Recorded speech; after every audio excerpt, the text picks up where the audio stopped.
Good morning and welcome everyone. Thank you for joining us for the Bridging Technical Talent Demands collaborative partnership with TVET Institutions brought to you by Penang STEM and InvestPenang. My name is Wani from InvestPenang and I'll be your MC for today's session. Before introducing the speakers, here's some notes for all participants. Please be informed that this webinar is being recorded and participants will be in listen and view only mode during the presentations. If you would like to ask any questions during the session, feel free to type your questions and specify to which speaker the question goes to in the chat box on your Zoom screen. We will read out the questions during the Q&A session, which will be announced later. We hope you could stay with us throughout this whole session for a quick group photo before we end. The session is expected to end no later than 12 p.m. Now, without further ado, I would like to introduce our distinguished speakers. Our first speaker for today is Datuk Lu Lilian, CEO of InvestPenang, who will be covering the key insights into Penang TVET talent landscape. Next, we will have Mr. Muhammad Ali, CEO of PSDC. Mr. Muhammad will explain on industry PSDC TVET collaboration. The third speaker is Mr. Muzaffar Shah, Deputy Director of Engineering Consultancy Services of JMTI, who will be talking about JMTI's National Dual Training Program. Then we have Mr. Pao T. Chong, Principal of Fourier TVET Center, and he will present on their Dual Vocational Skills Employment Program. Our last speaker for today will be Mr. Oi Peng Yi, CEO of Penang Science Cluster. He will share on how to promote students' interest in STEM or TVET education. To start off the session, I would like to invite Datuk Lu Lilian, CEO of InvestPenang, to give her presentation. Over to you, Datuk. Morning, Wani. Is my audio clear enough, please? Wani? Yes, Datuk. Yes, okay. We can hear you. Thank you. I first want to thank everyone for spending this morning with us. I have with me a few of my colleagues who are also very passionate about TVET. And we will start off this session by sharing some of the key insights in the TVET demand and supply in Penang. And then I will pass over to the CEOs of 3 TVET institutions who will be talking about the program offerings and the new collaborative opportunities that they have spelled out as a solution or proposed solution to the gap that we are currently facing, and I will share with you the gap that we are anticipating. And then Peng Yi will then talk about the programs that STEM or the Penang Science Cluster has been to promote the students' interest in science and technology. So, okay, we'll go straight in. I think next slide, please. Now, before I share the trend, I just want to set the stage by talking about the kind of expansion, the kind of economic activity that Penang is engaged in the type of industry that we're promoting. Snapshot here shows that the economic data for Penang, and all these figures shows that Penang is a key contributor to the country's economy. So you can have a look at this. We'll make the slide available to you. Our investment figures are looking very good, both in terms of total investment and the FDI into the country. For the last 2 years, consistently top 3 in terms of FDI promotion. And for the last 2 years, we've been contributing about 23% of Malaysia's total FDI. 32,000 new jobs created from the projects that we're bringing in. We contribute over 32% of Malaysia's export, 60% of Malaysia's trade surplus, and also 60% of the E&E export contribution to the country. Next slide, please. I think those of you in the industry know that we have been transforming Penang's industry from the low from a labor-intensive and low-value-add model to currently capital-intensive, knowledge-based, and very high value-add.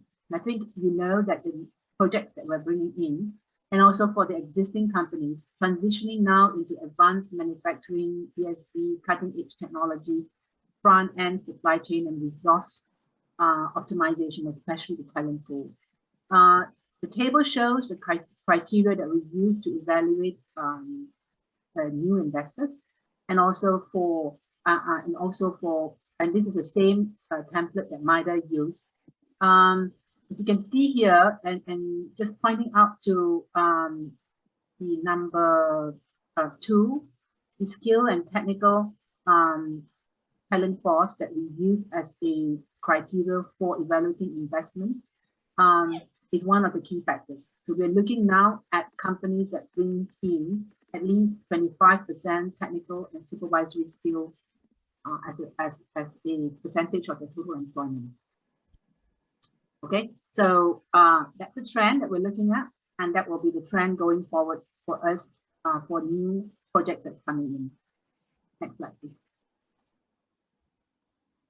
Next slide. Okay, so I think we all know this, a snapshot of companies in Penang. So we have already defined our niche area in IC design, backend semicon, moving from the left to the right of the chart, OSAT and EMS, storage, optoelectronics, front end and back end, the equipment manufacturers, and also the medtech industry. And the equipment manufacturers, I just want to point out to you, you would see that there are many local companies as well. The likes of Vitrox, Great-Tech, MI, Healthsoft, MLS, DWC, Walter, these MMS, these are local companies that have grown tremendously over the last few years, and also seeing big growth as a result of the current semicon crunch and the outlook from the semicon, which is expected to grow over the next few years. Next slide, please. Next. Okay, the snapshot of the companies that has come in over the last 2 years. Micron, Bosch, Smith and Matthew, Lam Research, Dexcom, and UCT. Now, I think most of you know these companies.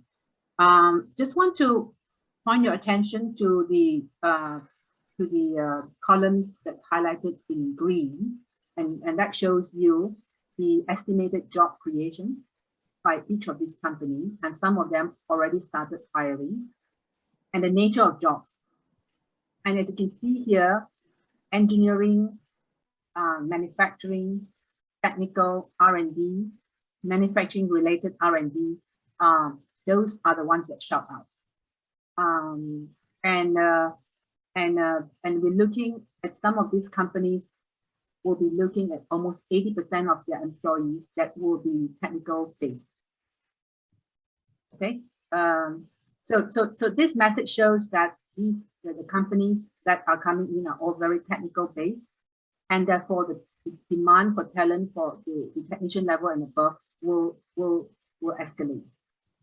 Next slide, please.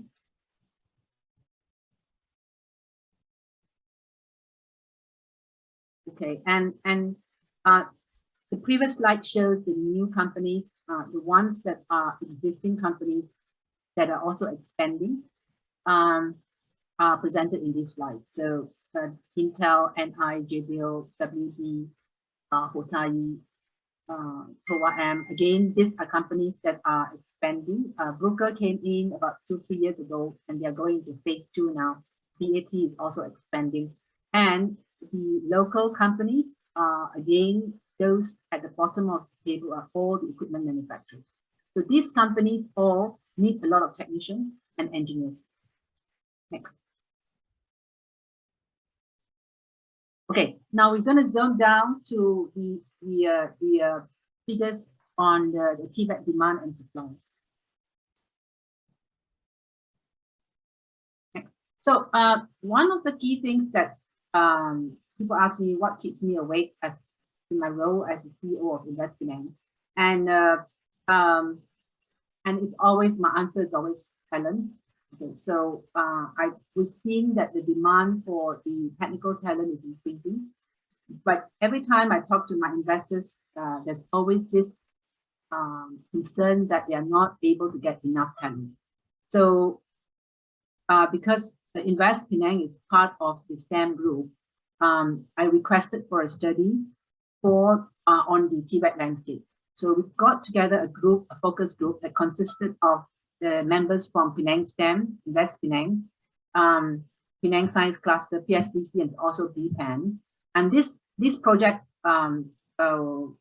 we did this study from mid-March to just recently June 2021.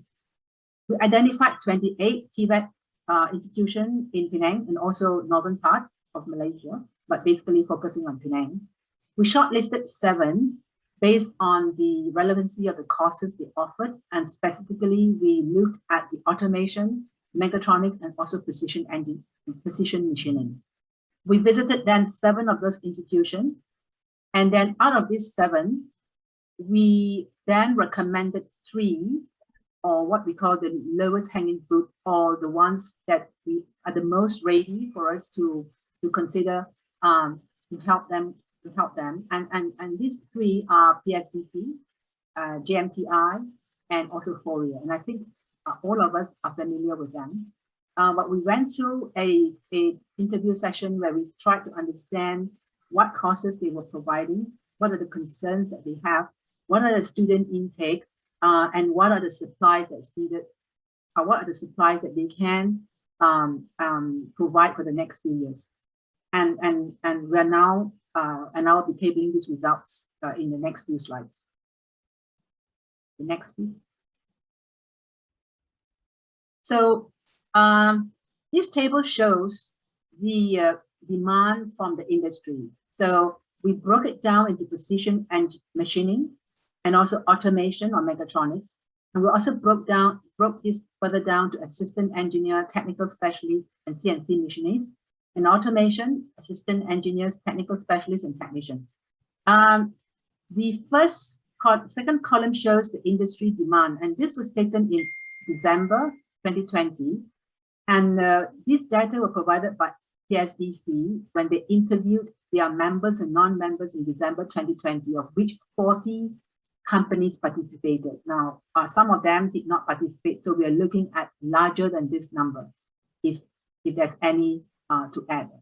So as you can see here, precision machining, current demand 800, automation, current demand 1,450. And then we also asked them, what is the projected demand for the next 5 years? And as you can see from at the last column, the projected demand for precision machining is 5,000, and automation or mechatronics is 7,250. Okay, so we now see the demand figure. Let's now move to the supply figure. Next slide, please. Okay. Now, I think this is a very important slide, and if anything else, I think this should. I hope you will take away this slide, and I think this should form also a part of the strategic thinking that companies must bear in mind when you do your own planning. So column A shows the current enrollment. Column B, capacity of the institution. And then C is the industry demand. And the last 2 columns are the projected for the next 5 years. So if you look at precision engineering, we have a capacity of the institution.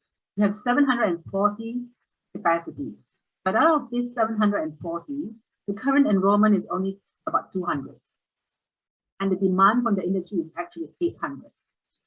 In terms of mechatronics, the institutions have 1,120 capacity of places that they can offer, but there are only 520 places, and the demand of the industry is 1,450. Now, when we talk to this institution and say, look, what is your projected capacity in the next 5 years? So the fifth column shows that for precision engineering, 3,950. But the cumulative demand from the industry is projected now is 5,000. For mechatronics, the capacity is 5,450, but the industry demand projected as it is now is 7,250. So there's a big gap.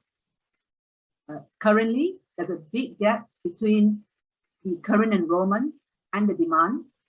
So 723 versus 2,250, and also a huge gap in the next 5 years.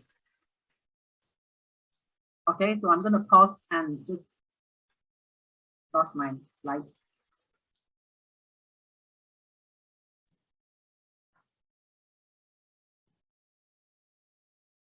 Awani, what happened to the slide? Dato', sorry, we are having internet connection problem. Sorry about that. Sorry about that. Give me a few minutes. Okay. Okay, next slide, please.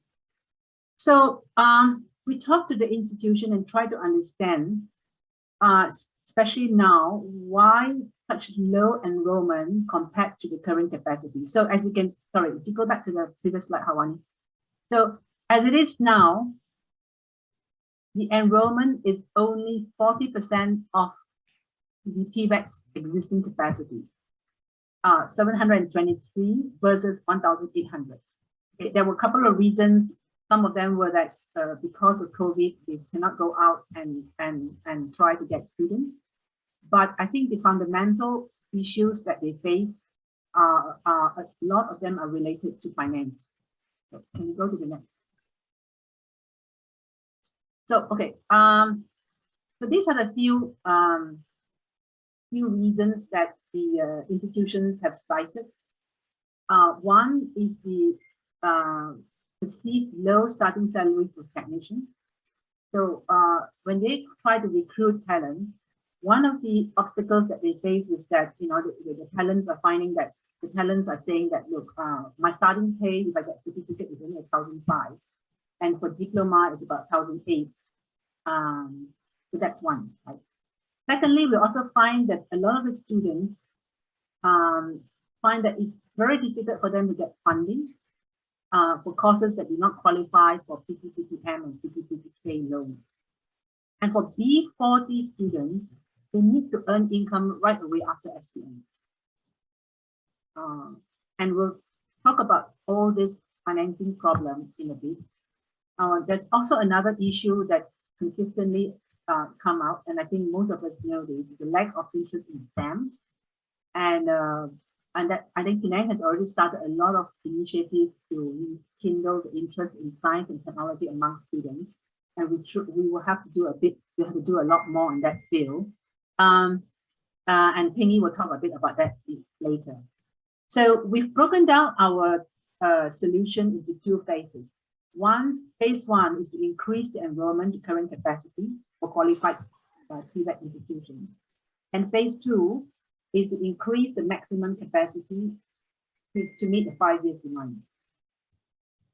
Okay, so we're going to now focus more on phase one, and then phase two is a lot more about a mid-term and longer-term plan about increasing the capacity. So next slide, please. So now to increase the enrollment for the current capacity. Now I think we'll talk about that. B4 students need to start work and earn income after SPM. So we work with the 3 TVET and ask them to relook at their model and the courses that they offer. And the three institutions will be presenting to you later on their work study model, and looking at also some income to the students when they are actually engaged in the work study program. And I'll leave it to them to work out the details or to explain the details to you. Now, the second part is the perceived low starting fee, and we took the initiative to benchmark couple of salaries. We found that, and Job Street, we talked to Job Street, we found that the certificate levels are being paid now at 1,500 and the diploma 1,003. And we also talked to the institutions, and these are also the figures that students are telling them. Now, if you look at the bottom table, I just want to highlight to you now that new hiring skills now has gone up to 1,008 for certificates and 2,000 for diploma. Okay? And we also took the initiative to benchmark against Singapore. So Singapore is offering equivalent in Sing dollars. Now, why do I benchmark Singapore? Because I know Singaporean companies before the COVID comes into Penang to do interviews every month to recruit our talent to go over to Singapore. And that's the sum that they're offering. Equivalent sum in Singapore dollars, so that's 3 times more. Now I think, and I've left the industry for some time, so I do not know your cost figures. But look, Grab, SPM lever, you can go and do Grab delivery now. And I understand that they earn 3,000 a month. In a good month, they can earn up to 5,000. And they can go straight to do it straight after SPM. They don't have to spend a year or 2 years of their own money to do the industry training or the program in which they have to put up money. And that's the kind of competition that we're looking at, right? So I think the scenario is such that the TVET demand will go up. The TVET demand will go up because of the kind of industry that we're dealing in. The new companies or the new hirees now understand this. They have already upped the salary scale for fresh intake. For many of the companies, the salary scale is still 1,500 for certificates and 1,008 for diploma, and you are going to be facing a lot of competition. And the competition now comes not only from your own industry,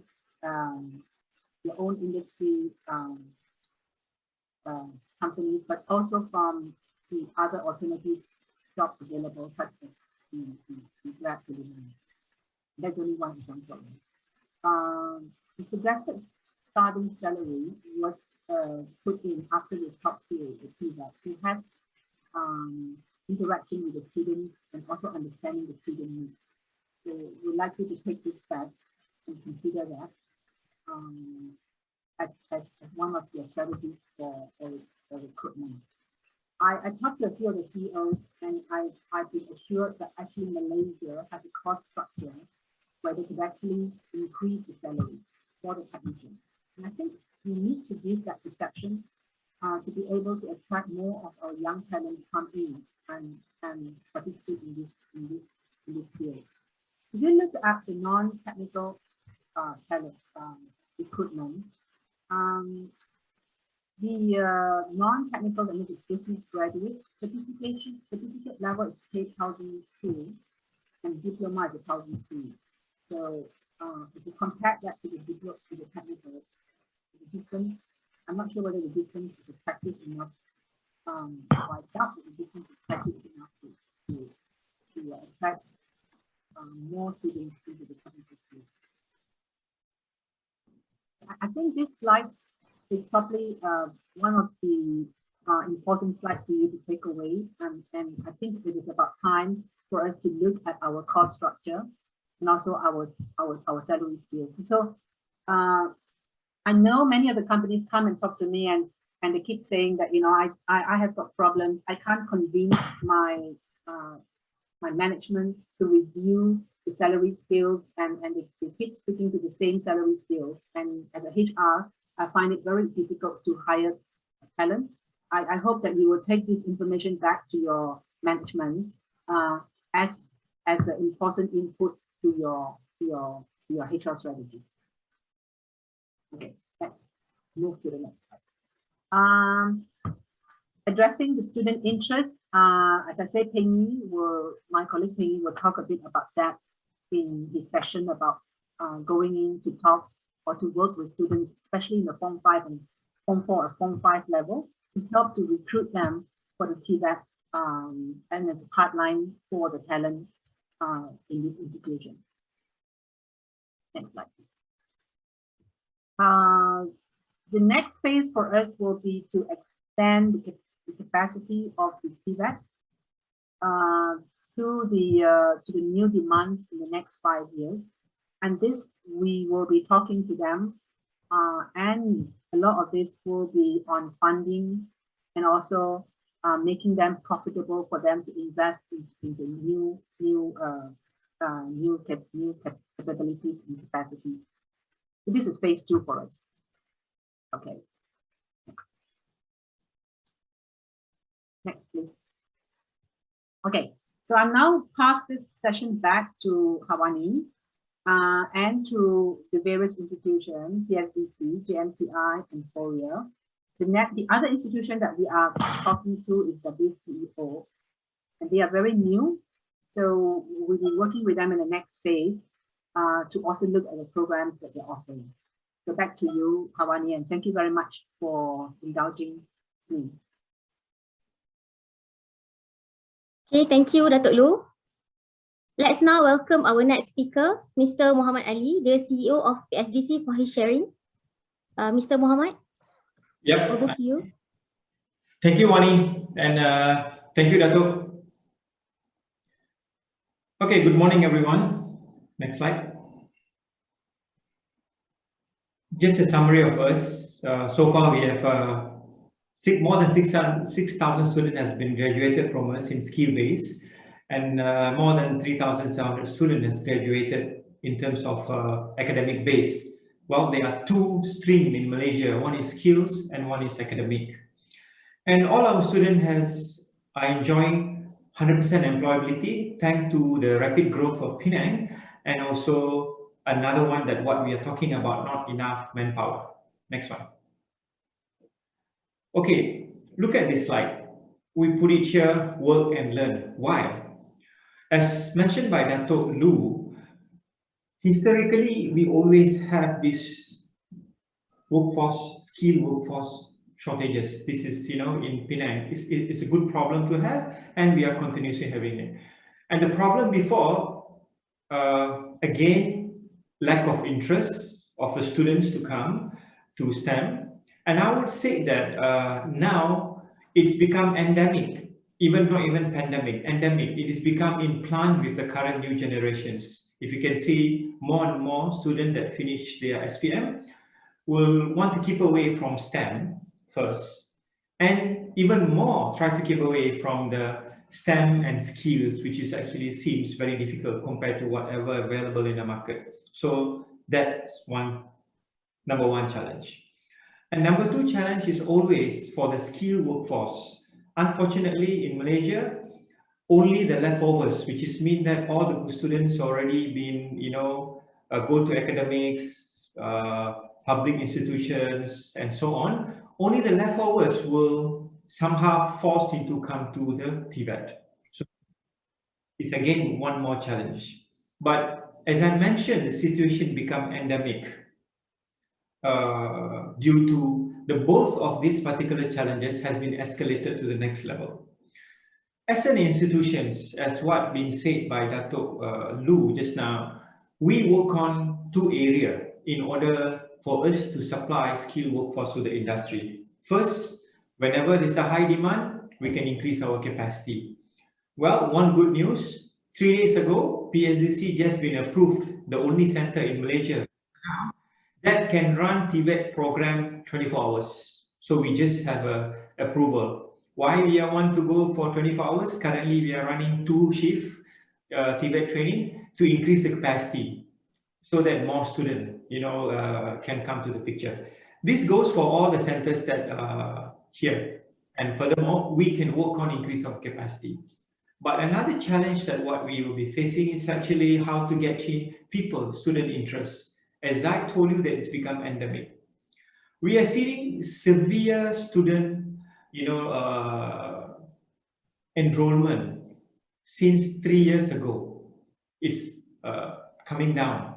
One of the reasons is actually PSDC was enjoying some special privileges from the federal government, where they would sponsor or give a scholarship to 200 to 300 students every year since very long time. But ever since lately, past few years, the amount of scholarship has been dropped and dropped and dropped. And latest number this year, they have given us only 53, only been confirmed yesterday. So as I mentioned that, most of the students who want to come to this category are from the low income. One of the key carrots that we usually give to them that you come to study in PSDC is free of charge for you. You can get a job. That's almost none. This year, we only have 53. And all the while, PSDC also has worked very closely with the industry. And we have quite a bit of industry scholarship from our member companies who sponsor the student. And, at the end, they will get their student in. But now with the pandemic that we have, the problem of a funding escalated to severe level. Most of our students who had registered earlier now dropping out, 20% of them, as what I can say now. The reason because they have to earn to support their family. Before, they need to have some pocket money to come to PSDC, as a transport, for them when the scholarship is free, but now they have to go and earn. So we see quite a bit of students is actually dropped. And one more thing which is available in the market, as been mentioned by Dato' Lu, is the e-hailing business. They call it gig business, which is student can immediately go into a business. They call it partnership. Grab drivers, Food Panda drivers. So it gives what the current generation want. Easy, don't have to use a lot of brain, and at the end of the month, you can get probably around 3,000 ringgit. So this will become a newest threat for us to get in. So if you can see the 3 programs that I'm going to share to you after this, is all about trying to get these students to come to PSDC and learn, but to arrange them to work specifically with our member companies and the industry, so they can be your workforce. At the same time, they can learn, and once they completed the study, they can they can work for you continuously. This is something that what we are planning. Next slide. Well, we have a 2 program to be shared with our members. One is already happening now, which is Train and Place. There are quite a bit of companies is actually booking the student with us. Even this year alone, we have a new booking for 60 students that, in our machining. Remember, our output is severely reduced, but now 60 students, 60 packs has been booked by the company saying that they want, which is mean that they will pay the full course fee, allow students to study, and then give allowance for the students. Once they finish, the student will work in the company bond, which is mean they come with a bond. So this is called Train and Place. They sponsor the student to study in PSDC. The program that we're going to promote now is actually Place and Train, which is mean that they are your employee in whichever level, and at the same time, they are studying in PSDC, where the industry will give them some allowance so that they can support their family while they are working, and also at the same time studying in PSDC. So these are the 2 models that what I'll be sharing in a while. Next. The first one, Train and Place. We have a 2 program now, Certificate in Precision Machining and Certificate in Industrial Automations. Right? It's going to be a school leaver, student who already finished SPM. The criteria is a technical program, so the student need to somehow pass mathematics, science, and English. And the certification is actually from Malaysian government. It's Jabatan Pembangunan Kemahiran. So we will start a class with a 25 student.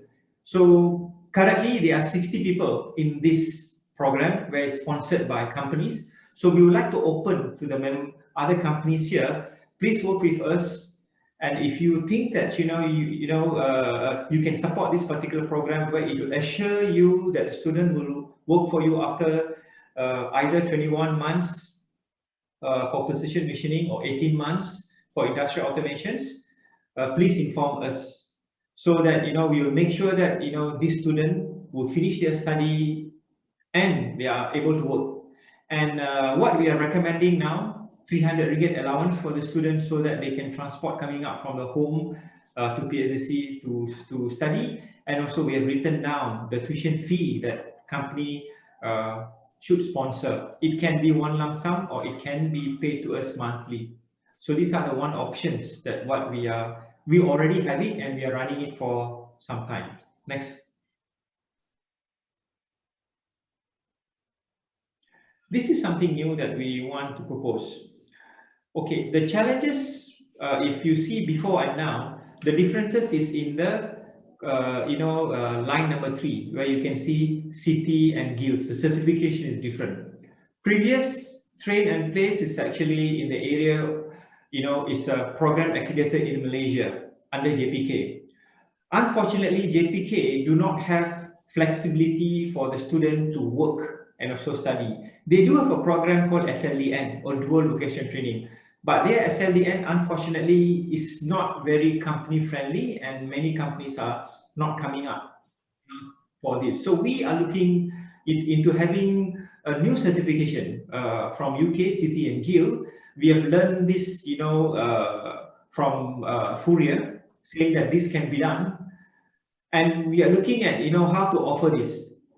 So in this certification, the student can work in the industry for 4 days, and then the remaining 3 days, they will be studying in PSDC. Again, with the 42 months of the program, the student will finish up 18 months of certification and another 24 months of a diploma. All the time, they are employee of the company, which is mean that this model is going to be an excellent outcome of the workforce because the student can practice whatever things that they are learning from the center. So this is again one program that we would like to offer. We hope companies that have interest, please contact us through InvestPenang, or you can contact us directly so we can talk about this program in a little bit more detail. Next slide. In terms of academic, before what I've been talking about, it is in the terms of skills. In terms of academic, there are quite a bit of company also sponsor a student in PSDC, for them to study in PSDC, and then after they finish study, they work. So this is happening for a while. But now, since the number of the company that have a leverage to continuously sponsor the students up to 2.5 years, right, or 3 years, and then go back to work, right, to them, it's a pretty long for the company. We are again changing the model of this. We are opening up for the company to sponsor the student, work in your company, at the same time study in PSDC. Same time frame, the student should be able to graduate on time, at the same time work. So on this month, to complete 2.5 years of a study in PSDC, it will cost you around 24,000, which is 571 ringgit per month.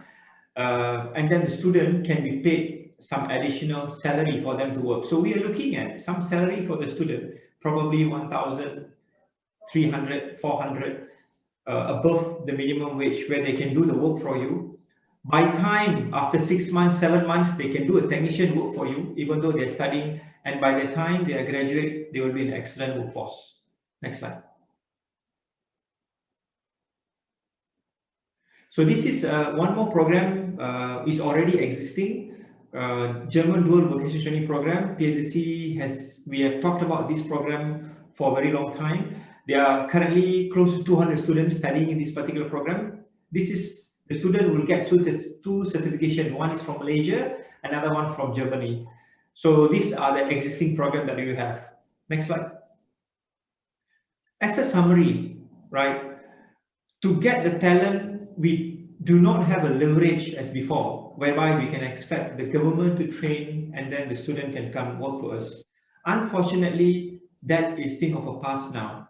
Currently, students have more option to choose where they want to work, even though that working as a Grab driver, food delivery, doesn't have a future. But unfortunately, current workforce don't understand that. So we have to work together. Penang need to grow. So all the industries, we will highly recommend you look into your talent development as an investment. It's your investment.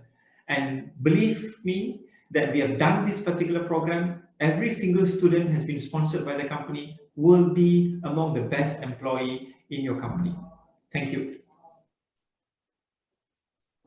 I'm done, Pani. Okay, thank you, Mr. Muhammad.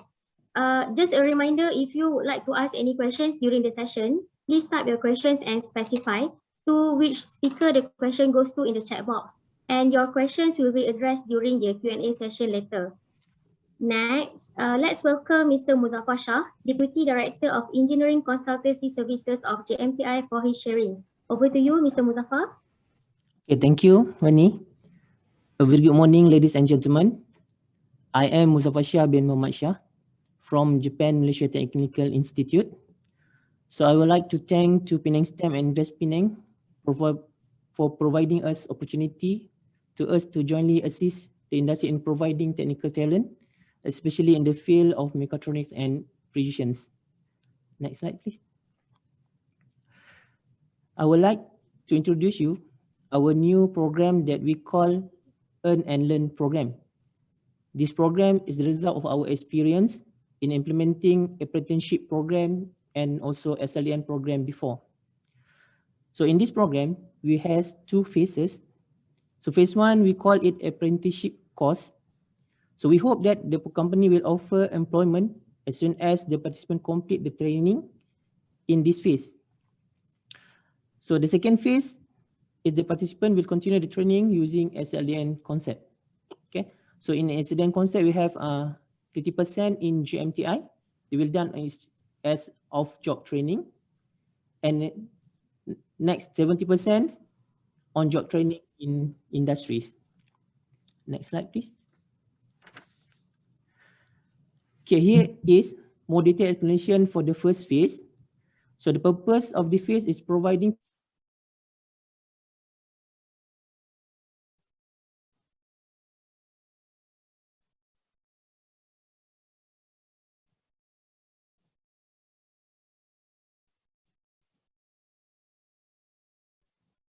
on the training content that has been developed by JMTI. They is to ensure that participants will be able to perform after they are hired. This training will be held for 25 days, full-time at JMTI. Training fee for this apprenticeship course is about 1,750 ringgit per person. This not include meals and accommodations. So minimum participants are 15% for each group. There is a training grant provided by HRD Corporation. So I will explain this grant later. Next one. Okay, in this slide, after the participants are accepted as employees, it means that after they finish their first phases, so participants will enter the second phase on the Earn and Learn program.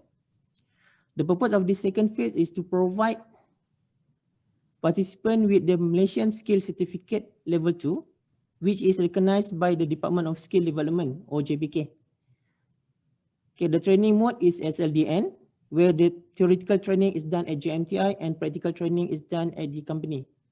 So for example, for the positions, it will use an OSS or National Occupational Skill Standard. Is developed by JPK under machining operation with code C259-006-2/2020. So the total number of training hours that has been set is 1,200 hours. So for the training at JMTI, it's about 360 hours. It will cost about 1,000 ringgit per participant. The training will be implemented on a day release or block release based on mutual agreement between JMTI and the company.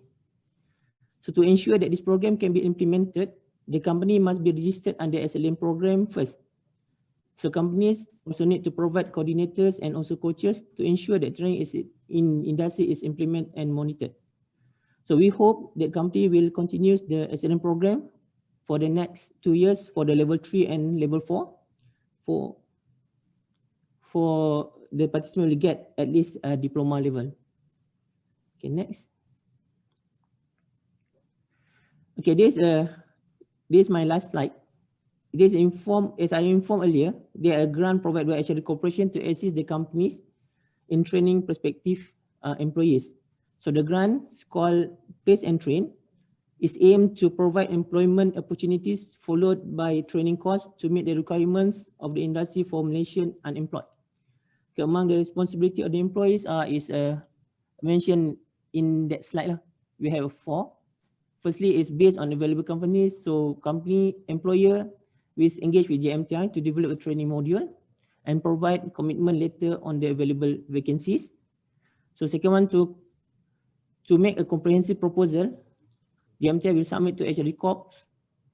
So in the request is JMTI will also the employer to attend the presentation for evaluations. So after completing of the trainings, the employers have to hire the candidate and offer at least minimum of 1 year contract.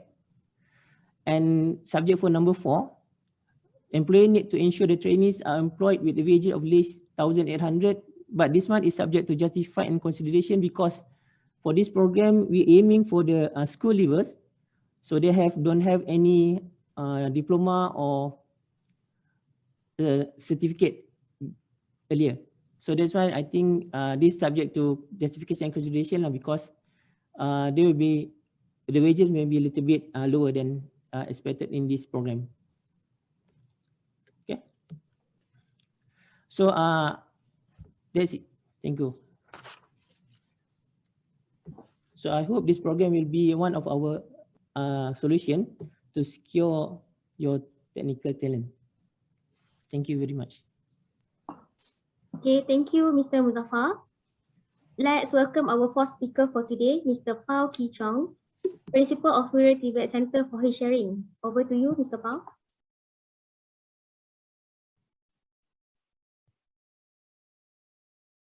Okay, next slide, please. Hi, good morning, everyone. My name is Pao Ki Chong. I'm the principal of Rural TVET Center. We are an City and Guild London approved TVET training provider, focused primarily on engineering and technology program. Now, today I would like to share with you our TVET program, which are basically conducted in the dual mode or integrated work and study. Now, this slide shows you the overview of our planning to scale out our program in the next few years. Basically, we already have this program since 2014, and presently have close to 2,000 students have been trained to place in especially in the small and medium industry. Industry are very, very happy with their performance, and in fact, they are queuing out to knock our door and demand for many, many more. Okay, so this phase here is work out phase 1.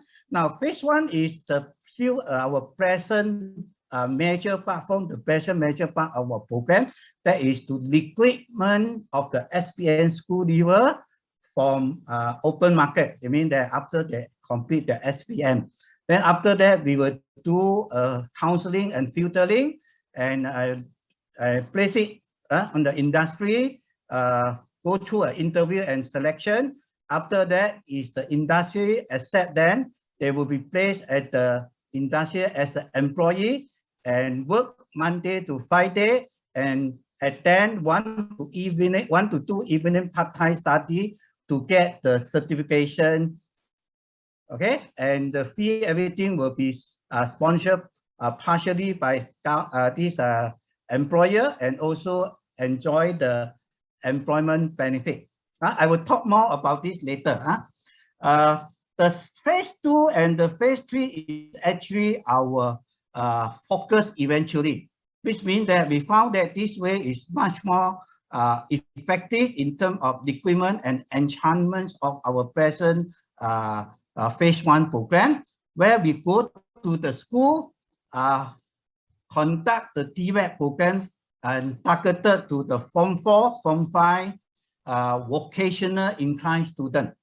So throughout this 2 years of training, we will equip the student with the basic engineering skill such as the usage of mechanical and electrical instrument and tool, carry out mechanical assembly, carry out electrical and electronic assembly, PLC programming, and so on, and with the CT&Q certificate level of certification. Okay, right after SPM, they will be deployed to the respective industry, and with the skill set they can contribute immediately and waste no time and continue our work study program to earn a higher level of skill, such as CT&Q skill diploma certification, and even earn a technology degree through this Wawasan Open University with a few years of work experience. Presently, we have worked with 4 secondary schools for this school TVET program. Okay, we will definitely want to scale out this in future, because presently, because of the pandemic, we are not allowed to go to school. But after that, we will definitely want to scale up, because it's a very effective industrial like it. Okay, now phase 3 is quite similar to the phase 2, sorry, except that we are targeted to Form 4, Form 5 academic inclined student. Okay, so this is a school STEM program. What we have is, throughout these 2 years, we will equip the student with the intermediate level of engineering skill, such as the programming, embedded system and IoT, usage of engineering design tool, such as the electronic design automation software, such like Eagle, LT-Spike, SolidWorks 3D design, modeling and simulation, as well as engineering project. So right after SPM, they will be certified with the CT&Q London Skill Diploma.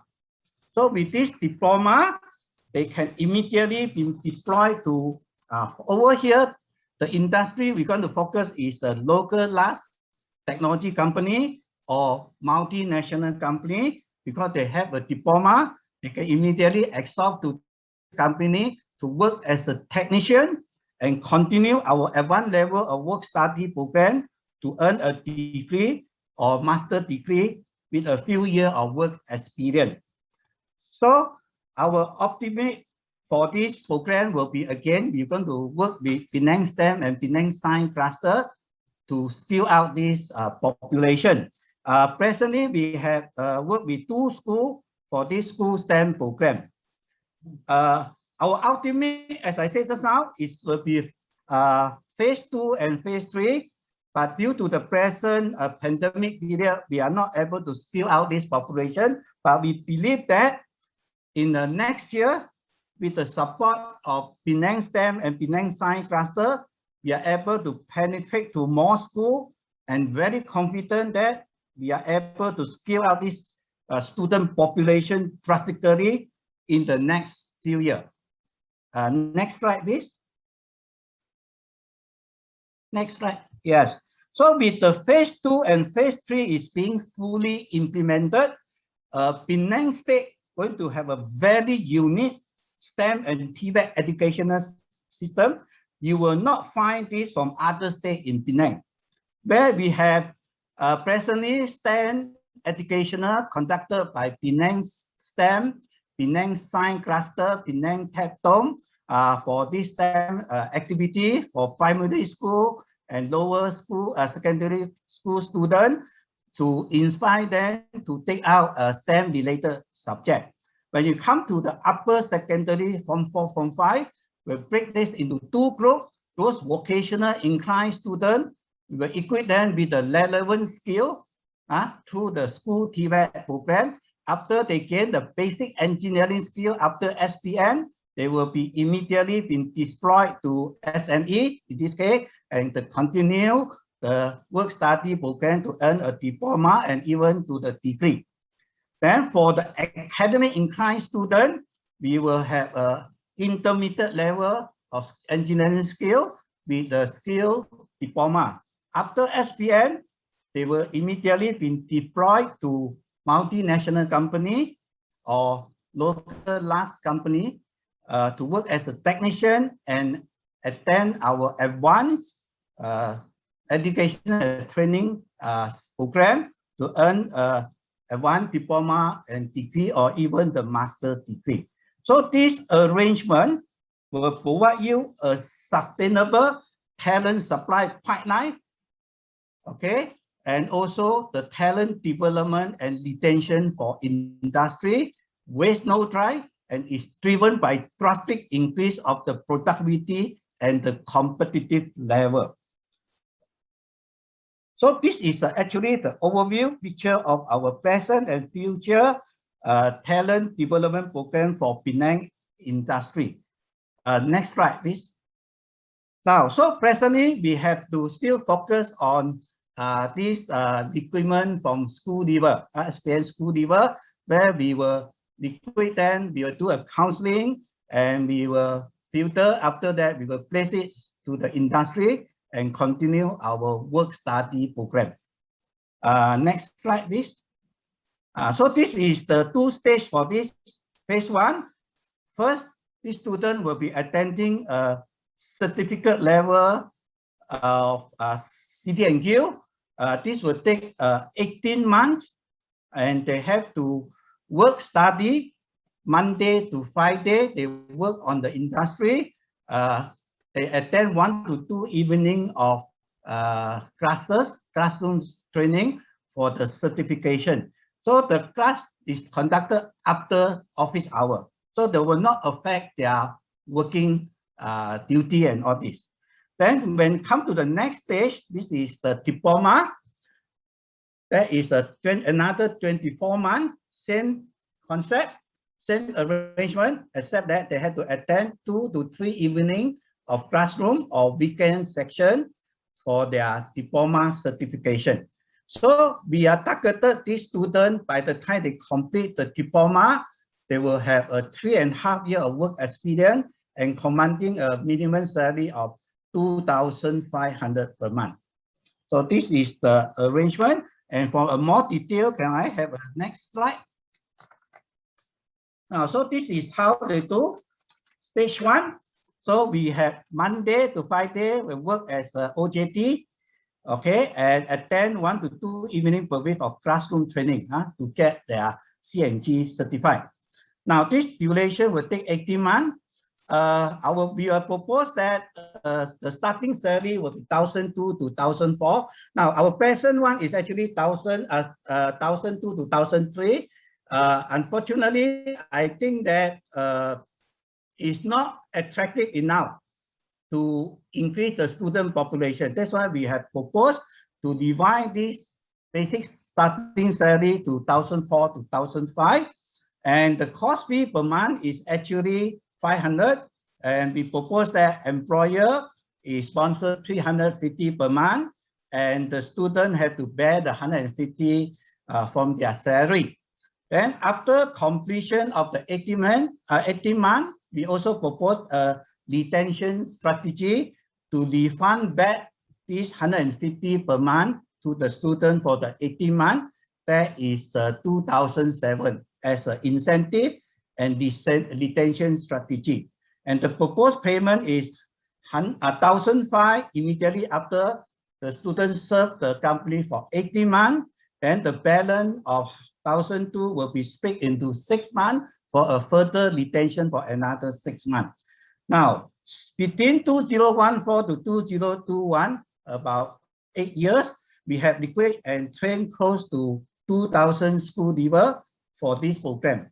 And industry are very happy with their performance, and they are queuing out and knock our door to demand for more. Okay, next slide, please. So the second stage will be a diploma level. So this will take a 24-month program, and we are proposed to have a starting salary of 1,006 to 1,008 because this already have a certificate and 18 months of work experience, and of course with the employment benefit and the OT claim. The cost fee will be 700 per month, and we propose that employer will sponsor 400, student pay the 300 per month. So again, for the retention, after the completion serves the company for the 24 months, the employer is going to reimburse them back the 300 per month for the student payment. For a 24 month, that will take out 7,200. And the proposed payment will be 3,006 after they serve the 12 month, and another balance of 3,006 split into 12 months, every month 300. Okay, so this is overall picture for our phase 1 program. Can I have a next slide, please? So this is okay, SPN school leaver. We have a 18-month program certificate with this type of package, and after they serve the 18 months, we reimburse back 2007 to the student, continue with the diploma, then the 4 months with this type of salary package, and upon the completion of this diploma, they will become a senior technician with the advanced skill with a basic salary of 2005. So this is what I'm going to share with you. And later, if you have any question, under Q&A section, I will able to answer you. Thank you. Thank you, Mr. Pao. Yes. And finally, let me invite Mr. Uy Peng Yi, CEO of Penang Science Cluster, for his sharing. Please welcome Mr. Uy. Thank you, Wani. Hi, good morning, everybody. So my name is Peng Yi, CEO of Penang Science Cluster. In the next 5 minutes, I hope to persuade you and convince you to collaborate with PSC to help educate and inspire our next generation of students and help create the future talent. Next slide, please. My first point is that I would like to actually thank the many companies and industries that have been working with us all these years. Now, PSC is initiated by the state government in 2009. So we have been in operation for 11 years. So even though we were initiated by the state, we are led by industry. All right. So I spent my whole working career in industry, and the partners, our board of directors are all industry partners, ranging from NCs to large local companies. Next slide, please. So these are not just the companies involved. In fact, we have 32 companies from industry that have been working with us, right? Including 27 organizations, and we have 8 foundations in US, Malaysia, and UK that have been providing grants and helping us to reach our and inspire our students. We also have 200 plus mentors, tech mentors, volunteer mentors from industry helping us. PSC is a non-profit organization. We have a tax exempt status. That means any donations to us are granted tax exempt. Okay, and because of this, we are able to get grants from US-based foundations because we are a certified, charitable or equivalent organization in the US. So for those, especially large companies that have foundations in the US, that's an area where you can get or help us apply for the grants from these foundations. Now, our mission basically is to spark interest in science technology, all right? And we want to create an innovative mindset in our students. Our primary target groups are primary and secondary, and this basically we are actually working with industry to create a future talent pool. We are preparing our students for the jobs of the future, where the great technological changes. Next slide, please. Now, this I will not go into detail because I have just 5 minutes, but as a kind of overall strategy, those of you who are familiar with the Malaysian education system knows that the way we teach science, it's all very theoretical and very dry, a lot of memorization. So that will cause students' interest in STEM to drop. So the way PSC approaches it is always hands-on. All right, students will get, all right, do workshops, creating, for example, 2-hour workshops, all right, creating a video game in these 2 hours. So we have a funnel strategy where we will try to impact at a very high level, broad level, large number of students starting from primary school, upper primary school, okay? So that they experience, for example, coding or robotics in just 2 hours. And if they're interested, they join a Tech Mentor program, which is a 6-month program together with teachers or mentors from industry to help teach and basically mentor the students in their building of projects for competitions, right? So that is our general approach, because we believe strongly in students picking a career that they're really interested in. Next slide, please. So we have many different programs, and of course we will not go through in the interest of time. But what I would like to share with you is that in PSC, we impact a large number of students, 125,000 students in the pre-pandemic year, okay, through hands-on workshops at a minimum of 2-hour workshops.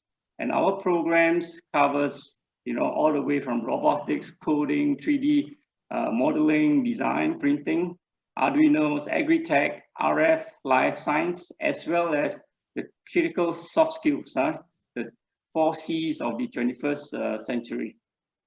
We train a lot of teachers, and of course, working with many partners and sponsors from industry and foundations. Okay, next slide, please. So I just want to share with you, right, some of the programs, for example, that we are doing with upper secondary school students. The first one in particular, those in engineering and technology. This appeals to companies that are interested in creating diversity in their workforce, especially, for example, gender. Okay, so we have a special program that is targeting Form 4 and Form 5 female students and motivating them to pursue careers in engineering and technology.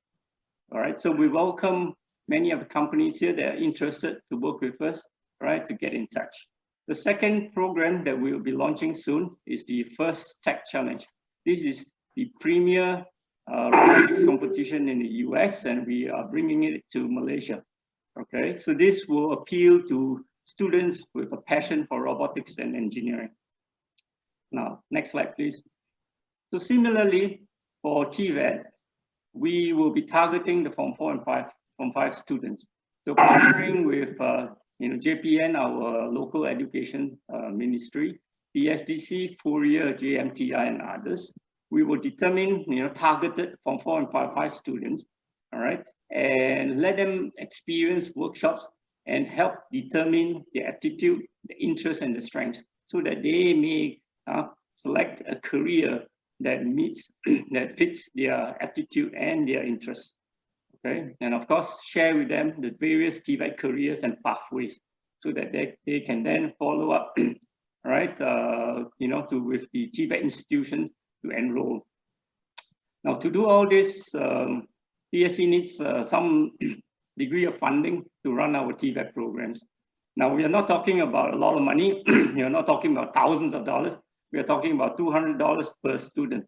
Okay, so, but we expect that if we go to a school, we may have to run workshops for, let's say, 3 classes of students, right, 40 students each. Okay, so that is the kind of workshops and students that we need to target.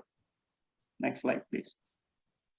So my final message to all our industry folks here: if your company's CSR has STEM education in it, or you are concerned of the future STEM talent supply, or you would like to help inspire our young students, please contact myself or Amy, our PSC's operations director, and we'll be happy to provide and present to you more details on the various programs and explore with you how we can collaborate. Thank you. Back to you, Wani. Thank you, Mr. Uy, and thank you to all speakers for the informative session. Now, let's move to the Q&A session. I would like to invite Ms. Ashley Huang, Vice President of Communication and Business Intelligence and Talent Programs of InvestPenang, to moderate the Q&A session. Over to you, Ms. Ashley. Thanks, Wani. Well, there's quite a lot of information to take in, yeah? So let me just deep dive into the questions. There's quite a few from the floor. Let's take the first one. There's issue that industry is facing in terms of talent efficiency and the attitude of talents. A lot of job hoppers, basically no employment loyalty, unlike countries in Japan, South Korea, Taiwan, even Germany. Now, how would you address all these social problems in your training to protect sponsors if they are investing into their trainees? I think this question was posed to Muhammad Ali. Perhaps you could take the lead on this. Sure, thanks, Ashley. Thanks, Mr. Richard, for asking these questions, right? Mr. Richard, you're absolutely right. Attitude is the key issues here. For information, PSDC was formed 32 years ago to address pinching and job hopping. But unfortunately, after 32 years, we are still facing the problem. This is not because of PSDC or any other institution are not efficient. It's about the growth of the industry is exponentially higher than what we can supply, which is actually a positive. And I also agree with you that in a sense of, the e-hailing is, as I mentioned, e-hailing economy come and actually destroy everything that what we have built. So we have one more challenge. I agree with you on that. And to summarize, answer for your questions, both the industry and the institution have to work together on this element. And we are not be able to stop the changes of attitude and behavioral, which is actually we are seeing in our future generations, including my own children, how they see workforce is not like us. After a thorough thought, we come up with the solution. If you see all Furia, JMTI, and us, and probably many more other institutions will come up with a similar results, because that is where the interest of the student is actually moving forward. So we really hope that both the industry and the center like us will work together to address these issues, and also to work with the Penang, a science cluster has been mentioned by Peng Yi. We need to start from very early to encourage the student to come to the science cluster. And on your one key questions, how we can change the attitude. This is something that very difficult. It is beyond our control. But nevertheless, what we do in PSDC, we always make sure we interview every single student that we take. And one particular test that we do, that we have a high matrix of score and weight, is actually their attitude. So that is one of the reasons why PSDC doesn't face, our student doesn't face a lot of job hopping cases as fast as we know. So I hope that I answered questions, and certainly, we institution is not finger pointing to the industry. We understand the challenges of the industry. Thank you. Thanks, Encik Muhammad. Mr. Pao and Encik Muzaffar, I was wondering if you may have certain perspective from your side that you might want to share as well to this question.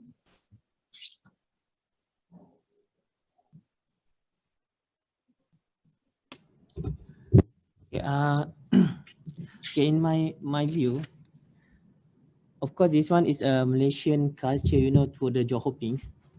But to prevent this happen, that's why we planning to run SADM programs, because in this program they have bonding between employer and also employees with training providers. So its duration is depends to the program that we join in. So for example, for precision machinists, I mentioned earlier, they have 8 months. So it means that the program is be 8 months. So they're bonding for both of these tripartite of members lah.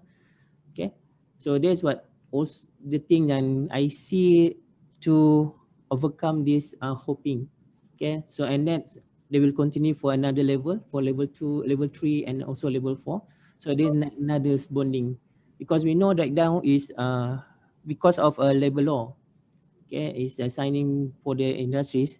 They say that they cannot be bond the participant, right, or their employee. So I think that is one of solution for the industry, for the short-term solution for them. So in terms of we look for further in our futures of Malaysian cultures. Okay, thank you. Thank you, Encik Mustafa. Mr. Pao, do you have any further inputs that you want to add on? Hello. Yes. Go ahead. Yeah. Can I say something? Yes, yes, please. Okay. What from my so many year experience, we basically from the feedback from the industry, basically what I personally think that the present TVET program offered by majority of the training provider are typically not effective enough, and industry typically don't respect this type of graduate, and it's very costly, low quality, and so.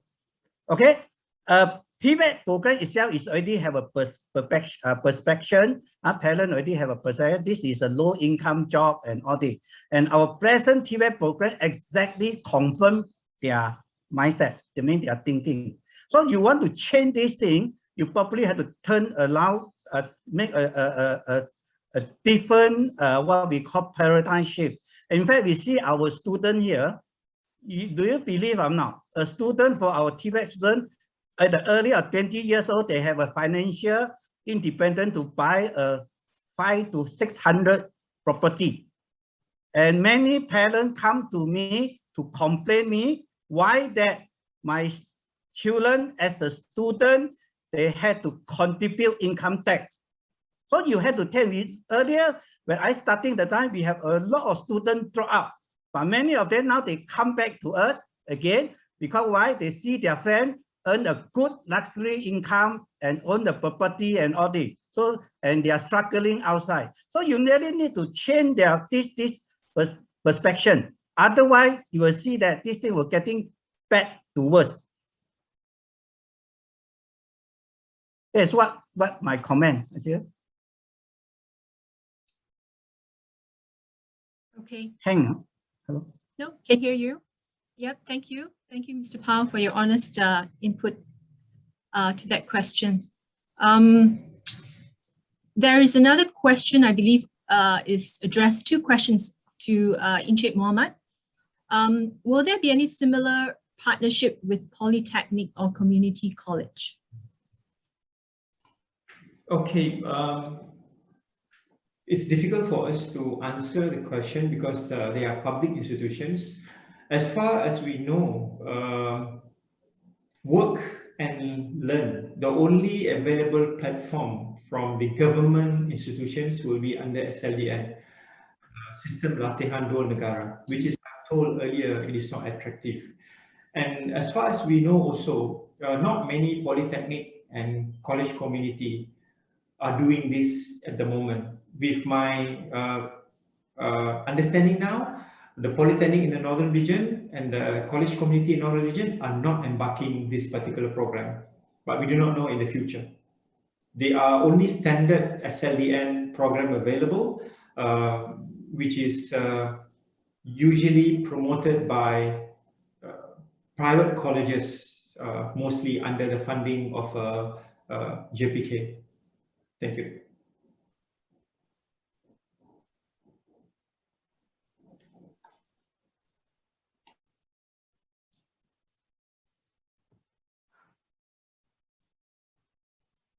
Ashley, your mic is...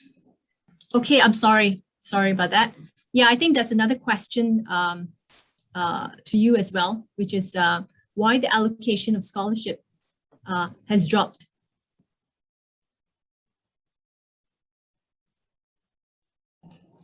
Okay, well, this is some very interesting questions. Well, the scholarship is from the government. You know, they provide this. In fact, PSDC is one of the very few institutions in Malaysia was enjoying scholarship since year 2000. But unfortunately, we don't receive as much scholarship from the government. So I only can think that probably government do not have enough fund to sponsor. So we had put a request through Penang State Government with the Chief Minister, a request to the Ministry of Finance, so that they will include scholarship for poor student to PSDC for the next Malaysian plan. And then the Chief Minister and PSDC has seek an appointment to meet the Prime Minister and also the Finance Minister to talk about this, but unfortunately, so far there is no feedback yet from these two ministries for us to meet and then to request the funding scholarship for poor student in Penang and especially in PSDC should be continued. Okay, thank you. Thank you, Encik Mohamad. Now we have one question which is addressed to all three of the TVET speakers. Question is, how many semesters the certificate level student actually have to go through? And are they considered as employee during the program?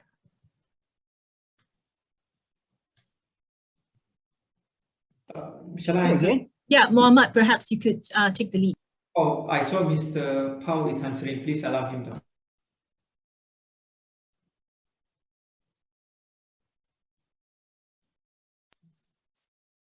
Mr. Pao, you want to take the question first? Please You mean proceed. how many semesters the certificate level student is it? Yes, have to go through. Okay, for our program, we don't have semester break and all this. It's just a normal because Monday to Friday, they work as your employee. After work, they spend 1 to 2 evenings for our classroom training. This is also out of after office hour. So they are not taking out any of your company time. Okay, so this thing is a continuous. It's just like you hire a normal employee like that. Okay, except that they come in after work 1 to 2 evening to take out the cost, and they continue develop gain work experience, earn, and also continue get the knowledge and training to upgrade their skill. Okay, let me add on to what Mr. Pao had said that skill program is different from academic program. Skill program do not have semester. To finish one level, it takes for machining 8 months to 9 months. Same for the automation program. So when they finish one level, they will move to the second level. The skills program, in a sense that when they finish one level, assuming the entry level is level 2, they are considered a technicians. So they can be employed and then they can continue their level 3 while they're working as a technician in your site. So it's a slightly bit different compared to academic program where they have to go through semester. And also to answer another question is actually when they embark on the program, work and also learn, they are your employee. So when they start with you, after finish SPM, you can give them some general working as an assistant to the technicians. After they finish probably the first level, assuming level 2, you can employ them as a technicians because they are all qualified with the level 2, but entry-level technicians. Then they continue for you and study with us. Then when they finish the third level, you can actually confirm them to give them a higher salary, depends on their work. So this is what we plan. All the work and learn program or place and train program is they become your employee or apprentices and they will be studying in PSDC.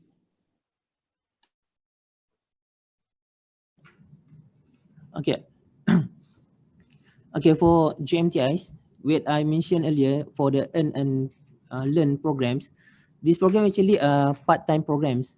We just consider a full-time program for 25 days at the first of phases of this program. And after that, the participant will join the company as a staffing. And then they will continue the SLM program as a part-time programs. So means that they don't have any semester. They just come to JMTI. For example, we decide to run as a day release. So the participant will come to JMTI for their trainings for the weekend or after the holiday time. Okay. Thank you.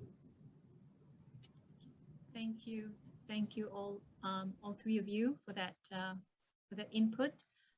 There's one more question that came in regards to shortages of engineers by the E&E industry, which is quite severe due to staff pinching and job hopping, mainly faced by local large companies due to competition from the MNC. So the question is there any plan for opening of recruitment of foreign workers for this field? And what does the state's plan in terms of recruiting from outstation workers to come to Penang?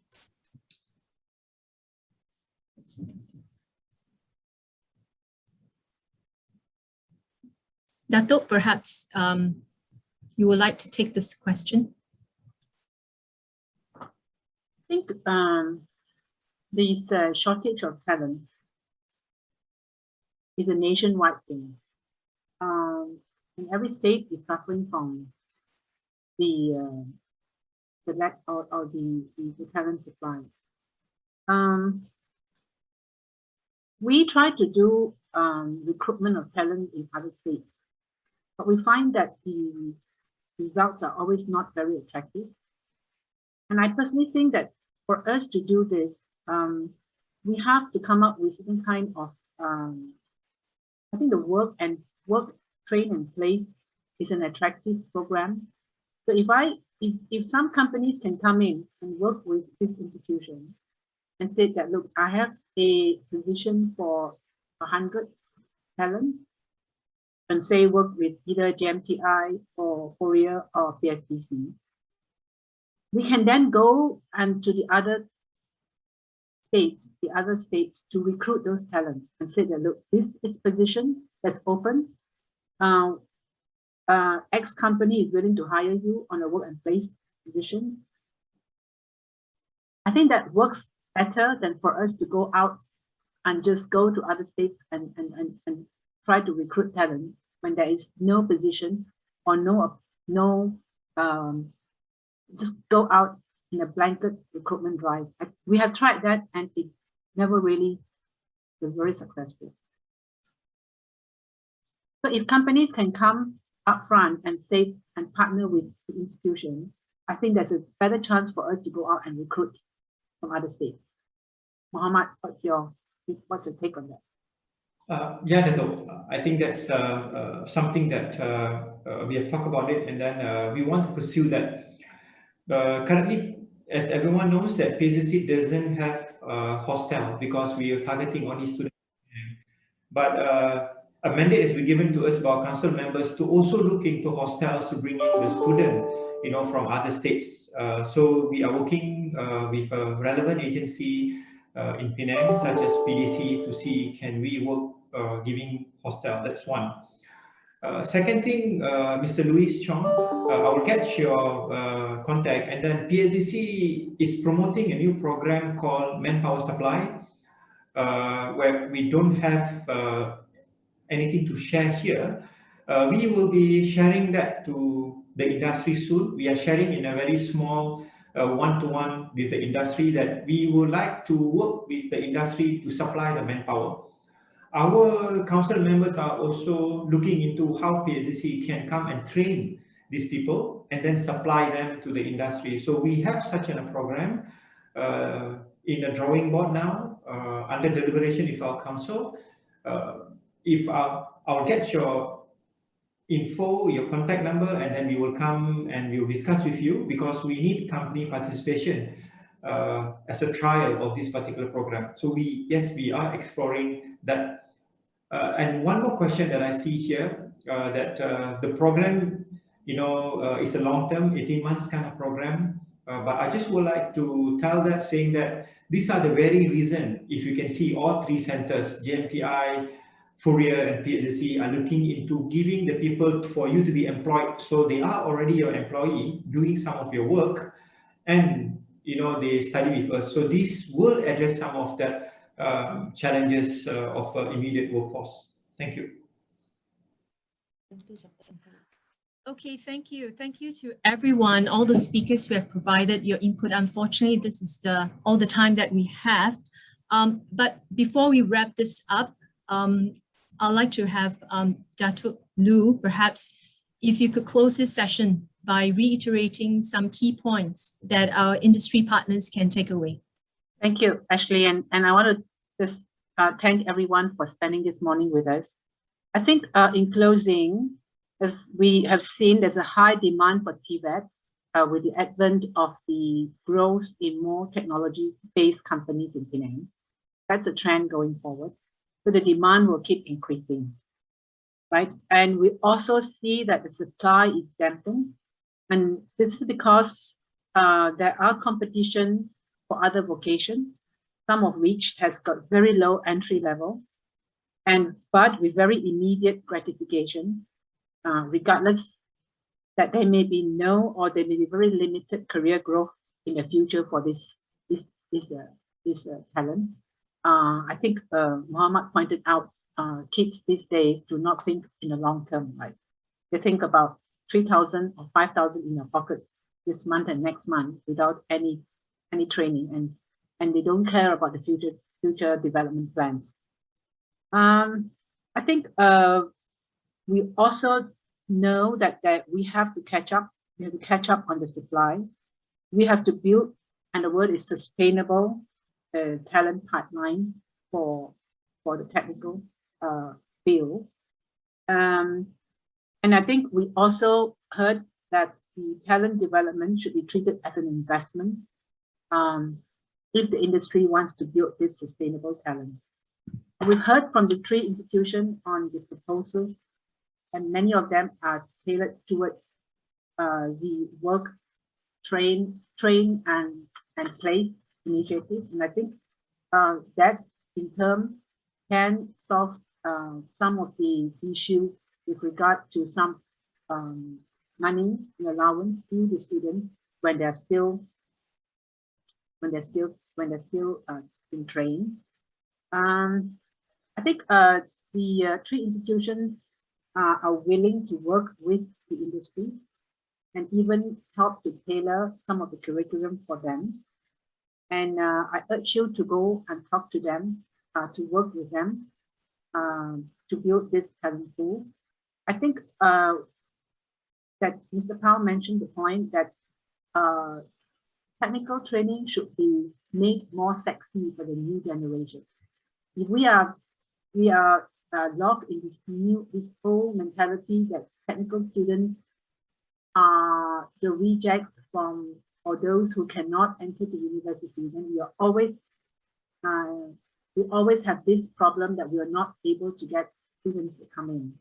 Mr. Powell mentioned about how his talent were able to even buy houses after a few years of working. I think that's something that we should be able to shout out and at least let students know that there are prospects for them in the future that is beyond just the immediate gratification of the new tech jobs or the new e-commerce jobs. I'm not saying that e-commerce is no good, but at least there is a progression and a plan for them. So yes, long way to go for us to build this pipeline, but I think we should look into this. And I keep stressing that I think the industry should look at the talent development as a strategy. I think we all have to go back and look at how we can catch up with the CND for our technical talent. Otherwise, you're not going to be able to attract them. And I think Malaysia has the cost structure to manage that, to afford that kind of increment. So again, thank you all for spending the morning with us. And if any of you would like us to share this with your association member, please reach out to me and we can arrange a similar session for your association members as well. Thank you, Ashley, and thank you, everybody. Thanks, Dato, for your closing inputs. Well, those participating this morning, if you have subsequently any clarifying questions, you can still reach out to us or directly to the TVET institutions as well. Okay, I'll not hold you back any further. Wani, back to you. Thanks. Thank you, Ms. Ashley. We hope you had a great time and loads of takeaways from today's session. As mentioned earlier, let's now move to our final agenda for today, group photo session. Okay, please turn on your camera now for group photo. Okay, get ready in 10 seconds.